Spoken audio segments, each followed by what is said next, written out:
Hey everybody, it's been a minute. I haven't been on Instagram in a while, so imagine my shock when I opened my app to see celebrities mourning the death of Betty White, comedians mourning the death of Bob Saget, and CrossFitters mourning the death of Dave Castro. What's that? He's alive and well.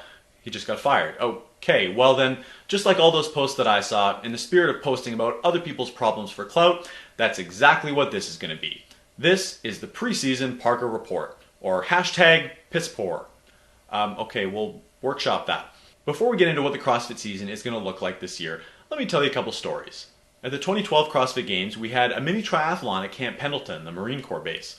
I knew the run through the mountains would be grueling, so I made the call to change out of my swim bottoms during the transition, so I didn't have sand and seawater grinding my gooch for the next couple hours. And this did involve getting naked for like 5 seconds tops. Unfortunately, I happened to do this right in front of female athlete Kristen Clever, and apparently the wife of one of the generals was in the crowd, so Dave Castro had some choice words for me later on, as I may have gotten him in trouble with the top brass. So that was what kicked off the start of our relationship. At the 2016 Games, Dave used a slideshow to warn the athletes of natural hazards on the trail run.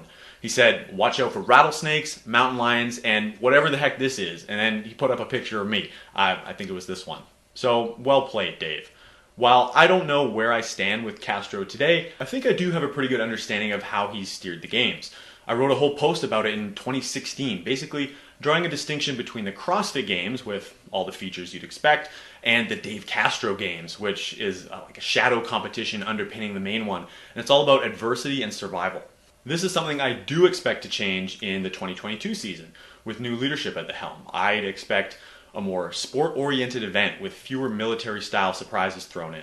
And as part of Dave Castro's send-off, there was kind of a hit-piece headline put out implying that Dave may have forced athletes to swim in bacteria-infested Wisconsin water, resulting in illness. So I might predict that this is the year where we no longer see a swim at the CrossFit Games. To back this up, I actually wrote a post back in 2016 about how swimming technically goes against CrossFit's own definition of fitness. Essentially, Greg Glassman's original journal articles about functional movement are based around the equation for power, force times distance over time, moving a large load a long distance and doing it quickly. And swimming literally minimizes all those variables. So if we're drifting away from the Dave Castro Games, this might confirm some of my theories. This might also be the first year where we finally don't see a regional, sanctional, or quarterfinal workout with like 1,000,000 GHD sit-ups.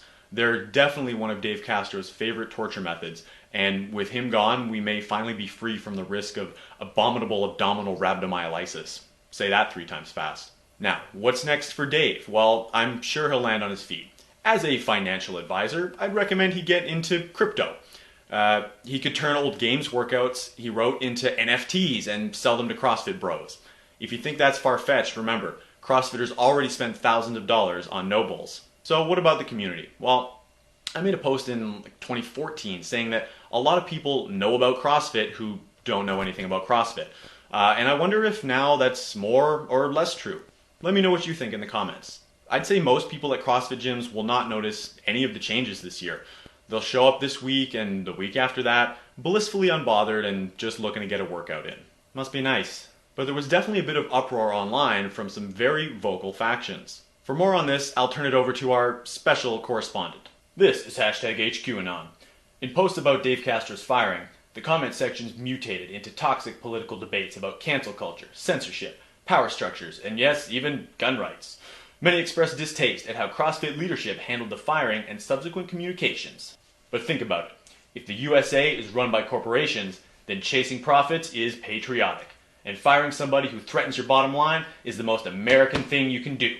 So, this raises the question, if you support Castro, does that make you a communist?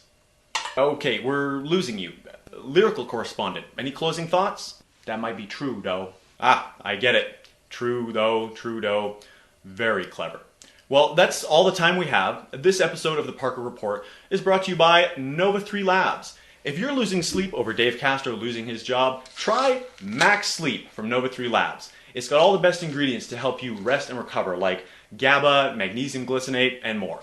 Use code Lucas on Nova3Labs.com to save a few bucks and bank some sweet dreams. Thank you all so much for tuning in. I hope you enjoyed this video. Stay tuned for the next one. Take care. Abominable abominable abominable abdominal rhabdomyolysis, abominable abdominal rhabdomyolysis, abominable abdominal rhabdomyolysis. Woo!